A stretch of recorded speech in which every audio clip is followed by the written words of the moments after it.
and they're just trying to suppress the tech bros in social media, and Mike Zuckerberg is just happy to be free from the oppression. No, that's not how that works.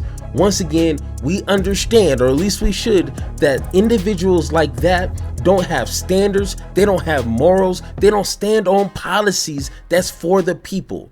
So when it comes to these CEOs and these individuals that are wealthy and the only thing that drives them is shareholders and stocks and numbers, please understand, do not be fooled, okay? They do not care about you, okay? When you see individuals like Mark Zuckerberg, okay, out of all people, out of all robots, that guy is once again going to the White House to kiss the ring to whoever is in office. This isn't some how some Republicans are framing it like, he's been under the oppression of the Democratic Party for so long, and they're just trying to suppress the tech bros in social media, and Mike Zuckerberg is just happy to be free from the oppression. No, that's not how that works. Once again, we understand, or at least we should, that individuals like that don't have standards, they don't have morals, they don't stand on policies that's for the people. They only stand on policies that's going to benefit them.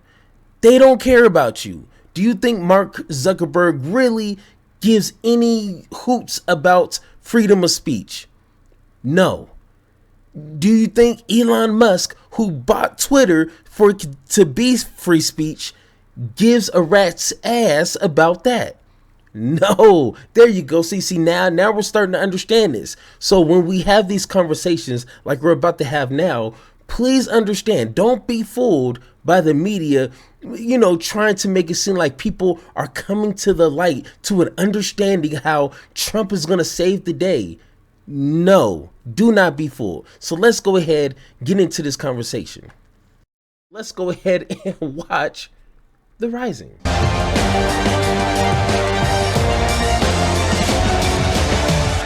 Mark Zuckerberg wants in on the billionaire Trump squad. The Meta CEO, who dined with President-elect Trump at Mar-a-Lago last week, wants to help shape tech policy within the incoming administration. That's according to a Financial Times report. Meta's president of global affairs, Sir Nick Clegg, told reporters that Zuckerberg wants an active role in the debates that any administration needs to have about maintaining America's leadership in the technological sphere. He added that leadership. So let's go back to that. An active role in the debates that any administration needs to have about maintaining America's leadership in the technological sphere. Okay? No. Time out, hold on, red flag, okay?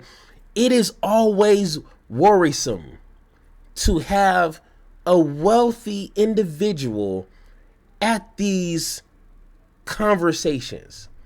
And that can really go for any conversation when it comes to how that affects us.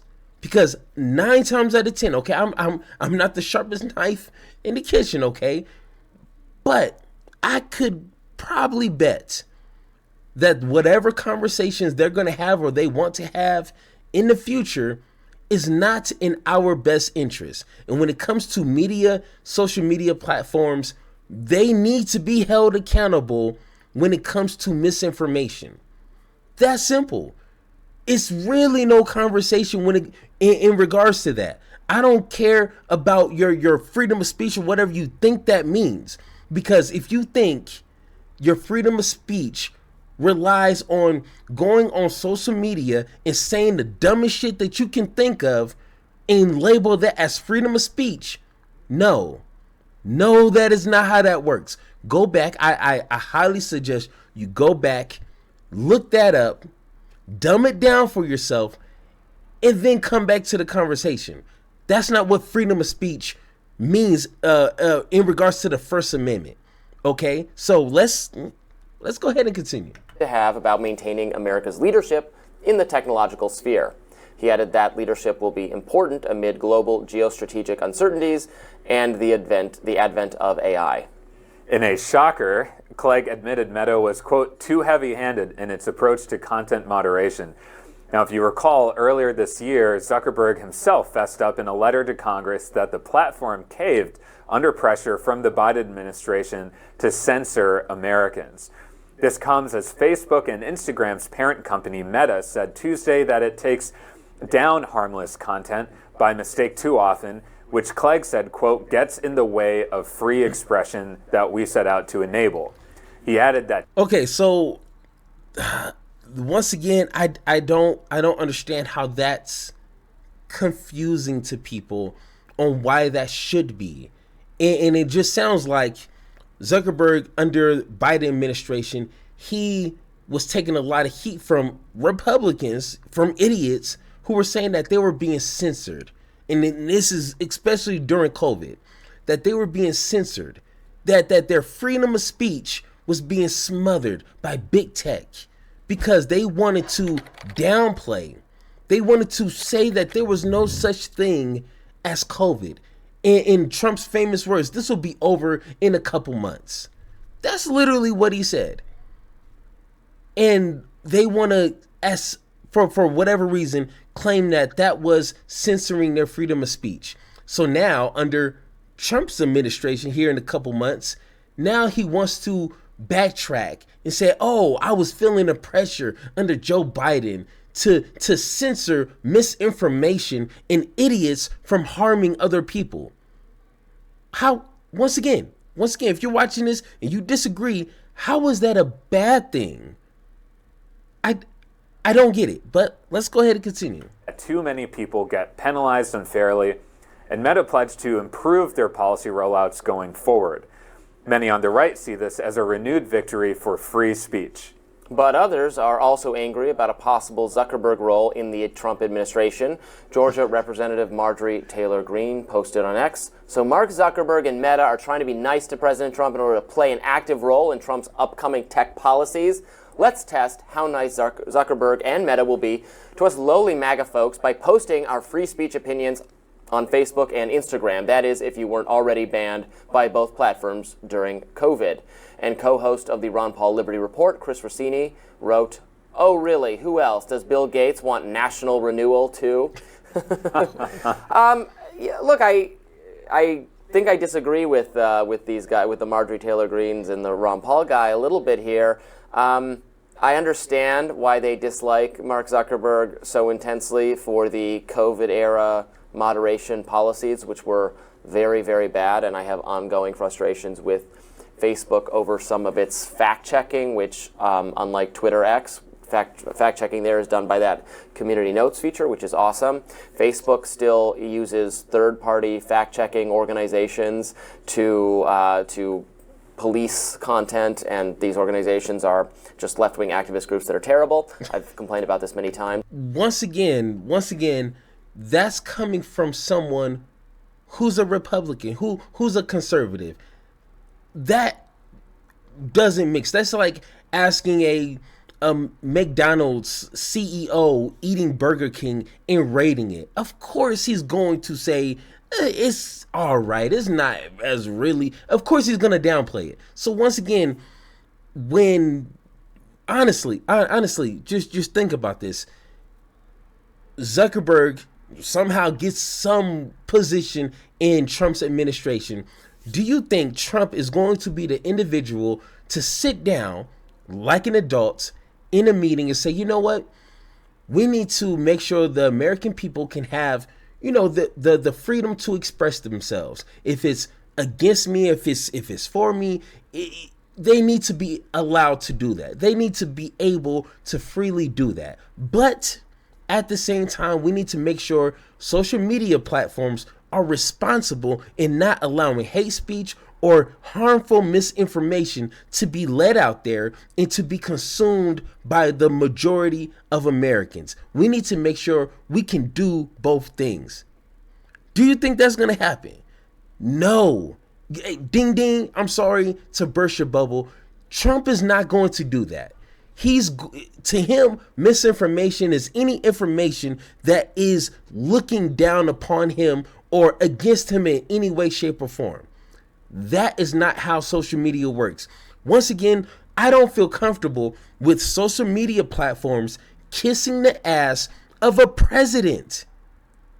So if, people, prominent people on Facebook, Twitter's already gone, but on prominent figures on Facebook speaking against Trump, how is that going to look if Mark Zuckerberg is serving his administration?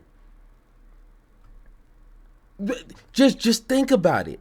And we sit here and try to argue on what fascism looks like. If the president is controlling the media and threatens, some sort of like repercussions or restrictions or something, if a social media platform doesn't play ball, what does that mean? I mean, you already have the FBI director, or the could be soon to be FBI director, saying he's going to go against, or he's going to prosecute journalists or anyone that spoke out against Trump. I'm assuming that could be in the future too. Yeah, go ahead and piece the puzzles together. That's not going to work. So there are still ongoing problems, but what I would say to Marjorie Taylor Greene on this is like, okay, he admits you were right. They've changed a lot of the moderation policies. They don't want to make Trump people mad anymore. They want to make Trump people happy. At some point, take the win. Like, they want to come into the fold. They're changing the way they're doing business. It's like Tywin Lannister says in Game of Thrones, when your enemies defy them, you must meet them with steel and fire. But when they submit, you have to welcome them graciously, or else no one will ever surrender. Or else you have to fight every battle to the last man. Good Game of Thrones reference. Yeah. Well, I would say first, Meta and Zuckerberg made a lot of mistakes, especially during COVID. Basically, narratives that were not part of elite democratic narratives around the COVID pandemic, they labeled as misinformation. A lot of that was inappropriate. And Zuckerberg... Once again, I don't really agree with that. I mean, to be honest, when it comes to misinformation and a lot of the shit that Republicans were crying about was just conspiracies, were just ideas, not based on facts, not based on like scientific, substantive proof. It was just like shit they were coming up with on a whim. Once again, why would you apologize for censoring that? No, there should be no rigor, especially when it comes to a pandemic. Not just your opinion on if the earth is flat, or, if the moon is made out of cheese, or is there really a spaghetti god? No, we're talking about actual information that could harm people or misinform people. Then, it could lead to death. Like, that kind of shit you don't need to apologize for, but maybe I'm the only one. I don't know. Zuckerberg has said he made a mistake on that, and on the Joe Rogan podcast and other platforms. So they've made mistakes. What's going on with him and Trump? I would say at best, he wants to offer some insights. At worst, he is asking what's the price to get into your good graces. And it could be anywhere on that spectrum. But for Democrats who are worried about the rise of these billionaire oligarchs who are joining the Trump camp and influencing our politics, look, there's nothing new about that. That happens on the Republican and the Democratic side. The core reason why that happens is because money has such an influence in our campaign. That's true. The reason why Elon is basically Trump's right-hand guy right now is because he spent millions and millions and millions of dollars helping Trump get elected. That happens on the Democratic side. That's why they have the Lincoln bedroom, apparently, is to offer that up to their billionaire donors. And so if you want it, whether you're a Democrat or Republican, you want to address the root issue of why billionaires are even able to have access like that. You have to address why we have the big money in politics, and you have to root that out. And once again, I can guarantee, I only watched probably like a few minutes of it, so I don't know what his response is going to be, but I can guarantee it's going to be some bullshit. All right, let's bet $1 on that joint. But he's right. Like, this would happen under any administration when it comes to CEOs with profitable corporations, businesses. They're going to kiss the ass of whoever's in there. And unfortunately, people like Elon Musk, when they give millions of dollars, and it's been reported about $200 million, he's expecting something. You know what I'm saying? It's like going to prison. And if you, once again, I've never been to prison. I just heard these stories. If you find a piece of chocolate on your pillow, do not eat that chocolate. You know why? Because if you eat the chocolate, someone's going to say, hey, I gave you that chocolate. You done ate it. I'm pretty sure you thought it was yummy. You owe me now. You owe that person. And sometimes you may not want to know what you own. Okay? It might be that ass. So once again, if these corporations or these individuals are pouring money, millions of dollars into these administrations, they owe them something. And Mark Zuckerberg is just as much of a coward like all of them, because they know they have to kiss the ass in order to get what they want. So hey, if that's the kind of leadership you guys want. Yeah, it's tough, though. Look, I don't want big business and politicians getting together. Can have a lot of bad effects. I agree with that, especially because I often fear that the big guys, the big players, sometimes they come out in favor of more regulation because they know regulations, industry-specific regulations, will end up hurting upstart competitors more than it will hurt the big guys or the... Okay, first off, I don't want to hear a Republican, especially if they voted for Trump, talking about, oh, the big corporations are going to hurt the little businesses, while Trump himself been reported, I'm not just making this up, of screwing over small businesses, even some bigger business, screwing them over, dozens of them. And you voted for that person to be president of the United States. Cry me a effing river. I don't want to hear your excuses. If you're voting for that person who himself screwed over small businesses, get out of here. I don't want to hear your opinion.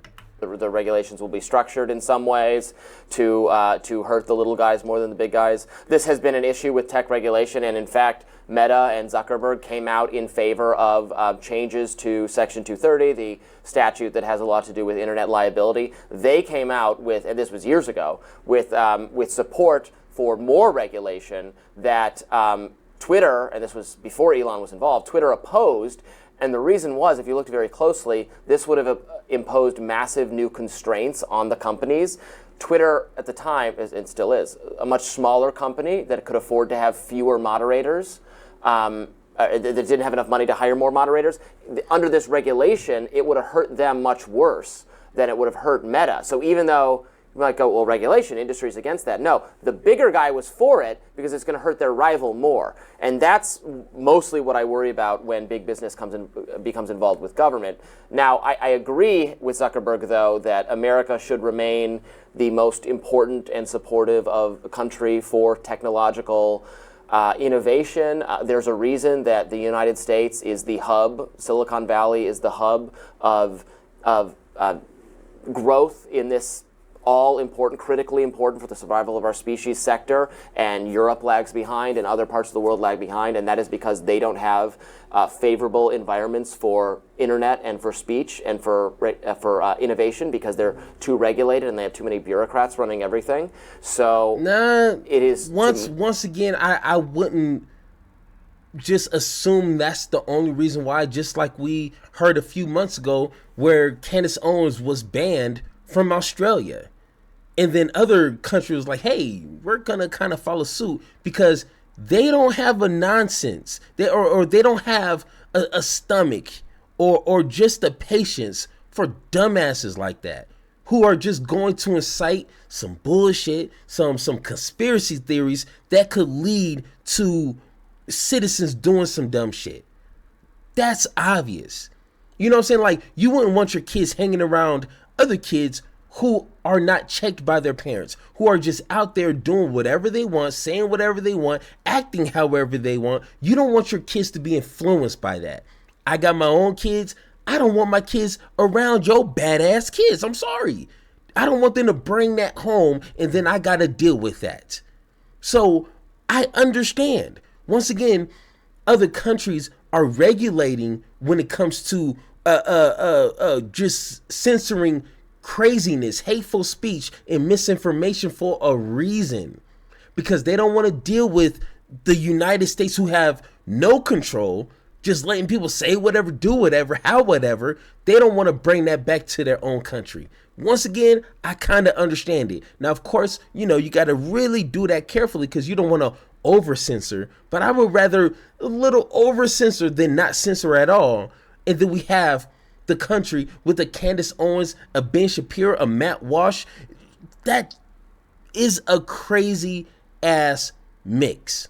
You know what I'm saying? So there you go. In my view, critically important to stop that from happening in the United States. And I certainly know many people, many Democrats and Republicans, both sides of the aisle, they want to add more like age verification stuff. They want to break up companies that they don't like. They want to expand liability. They want to make it harder for the tech sector to grow and to innovate. And I think that would be very bad for our country. We've seen the effects of it elsewhere. In fact, we've seen how concerns that sound legitimate, like, well, we got to protect our children from bad stuff on the internet. Who could be against that? That sounds good. And then what that other countries use that power to actually police the internet of dissident speech. And I'm very worried about that happening here. Well, one major issue that Mark Zuckerberg and other social media leaders can hopefully advise the president on is how to address social media algorithms. And that's one area I would be worried about if Facebook is against that regulation. You mentioned Section 230, which is one part of this issue. But for everyone who's wondering, how do we deal with the misinformation online while protecting free speech? I think the key balance there is to address that we as users should be able to express ourselves freely, but the social media companies and their I think corrupted algorithms do need to be regulated by the federal government. The algorithms that Can you say more about that? What do you mean by corrupted algorithms? Well, so the algorithms that make outrage the dominant form of communication right now. And what I'm getting from this young man here is more of the right wing nonsense, because we already know. I'm pretty sure I'm on YouTube every single day, okay? Because it's my job too. So, right wing individuals, opportunists, grifters, whatever you want to call it, are pushed out more because it caters to the emotion of people. And they do that really well. They know how to trigger the emotions of the everyday person. It's easy. All you got to do is say, hey, your kids are threatened, your job is threatened, your livelihood is threatened by immigrants, gay people, trans people, black people, Mexican, Hispanic. Like, they know how to get that out of people, and it gets them clicks. It gets them views, it gets them memberships, it gets them a small cultish, clan. And YouTube, Twitter, all these other platforms, they know that. They know that's going to spark up, individuals like me who's speaking out, and that gets them ad revenue. That gets them money. That gets them profit. So, of course, they're going to continue to purposely, through the algorithm, because I've been on YouTube as a creator for 2 years now. I kind of see how this works. They know how to push that in front of people because it gets them ad revenue, which helps them, obviously. So, old boy's going to kind of play stupid. What do you mean by that? Like, come on now. We know. There is an uneven playing field for people who are just trying to get good information out there versus people who are weaponizing the algorithms and by extension weaponizing human emotion to get misinformation out there. And you see this on all the social media platforms. I would hope that the more enlightened social media companies would be in favor of that and might even take some pressure off of the content moderation side of it. I think I got to disagree with you there. First, on the outrage meter effect, there's just nothing new about that with social media, right? If it bleeds, it leads has been the law in in the media for all time. All media companies, all platforms, TV, radio, print, and everything in between. Okay, and then this is where I would stop him. Like, but we are evolving as people. Just because something was like this 20, 30 years ago doesn't mean we can continue as is. Some things slowly need to start being regulated when it's obviously by the numbers, which old boy's gonna get into later on, that it's affecting people in a negative way. We need to kind of put a hold on that if these institutions, these companies, these corporations are not doing that themselves. I expect my government to do that on a better behalf of the majority of Americans. If the company doesn't want to do that, government needs to step in. I don't give two F's about the company's profits and them being able to grow. No. The American people are more important than that company's profits. I'm sorry, but that's how it should be. That's how it should work. We have weaponized outrage, but if by weaponized I mean try to outrage you about, in some cases, things that are legitimately outrageous. I mean, I think the things we talk about on their show, I'm outraged about them because I want people to know about them, because I think that like you should be outraged. In terms of the algorithm rewarding that, I mean, if that's what people want, that's what people want to hear about, interesting, provocative, contrarian stories, the algorithm is going to reward that because that's what human beings want to hear. It's not hypnotizing you. It's not holding your eyeballs open and making you stare at something you don't want to read. It basically is though. No, it's not. It's been proven that we as human beings, we hunger for like they used to say, the sex, drugs, and just the dominating of presence of individuals. That's why people more so like to root for the villain than a hero. Like, it's just something in us that craves that. Even myself, when I hear a Candace Owens, it infuriates me, but I kind of get a kick out of it. I'm not gonna lie, I kind of get like riled up. It boils my blood, but I like that. That puts me in my element, as you guys can see by my videos. When I get into it, I get into it. That's my element.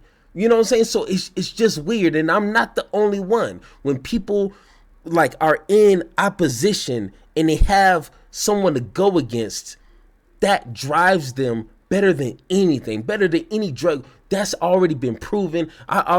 Even as a kid, as a young adult, I already looked into it, and I know how that operates within me. So once again, I don't know why he's playing stupid here. So when it comes to misinformation and individuals who are pumping that out on a daily just for profit, that has to be censored. That has to be monitored, fact checked, or whatever it needs to happen, because that has real world consequences. Just take a few months ago when Trump and JD Vance talked about, Haitians eating cats and dogs. It was funny. It was cute. I seen some of the videos. I laughed myself, but it wasn't funny for the actual Haitians, especially in Springfield, Ohio. They weren't laughing. They were actually terrified. There was white supremacist groups walking down the streets, bomb threats to schools and hospitals. This is serious information here, and I would need, institutions or companies like Facebook or Twitter, which, hey, that's already done, but these other platforms to have some sort of mechanism to hold people accountable, especially if they have the access to millions of people who could be stupid listening to them. That's important. And if they are not responsible to do that on their platform, then I need the government to step in and do that. Because once again, just like Trump in COVID-19, he fumbled that on purpose. He didn't want to look bad, so what did he do? He lied to people, and other people lied on his behalf, and we had millions of people die for no reason, for little to no reason, because of misinformation told them they will be okay. You have nothing to worry about. So once again, I need people to hold these individuals like Mark Zuckerberg accountable, because the platform he has that he's sharing with people could be deadly in some circumstance. Hey, thank you guys for watching. Once again, I highly appreciate you guys taking the time out of your day to watch my content. If you guys want to support me even more, go ahead, become a member. Check out the perks that I set aside for you, such as early access, one-on-one conversations with myself, and even cool emojis you can use in the comment section. Once again, I highly appreciate the future members and you guys even taking the time to watch the content. And like always, let's have that conversation.